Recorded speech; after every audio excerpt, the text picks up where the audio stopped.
Merhaba arkadaşlar. 19 Mayıs 2026. Zeytin bahçemizde kıyıdaki kürlerin biçimini yapıyoruz arkadaşlar. Şöyle küçücük bir aletimiz var. Akülü.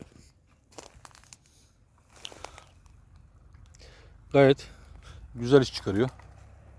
Yaklaşık bir saatte şöyle bir alanı açtık. Hafif, son derece başarılı, iyi iş çıkaran bir alet.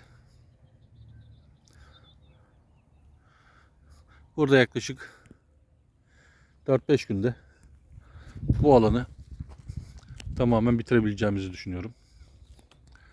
Böyle küçük işler için pahalı olmayan, son derece hafif, bu şekilde kullanılabilir aletler. Uzatması, kısaltması var. Pillerin ömrü yaklaşık 2 saat. Gayet güzel ve kullanışlı bir alet arkadaşlar.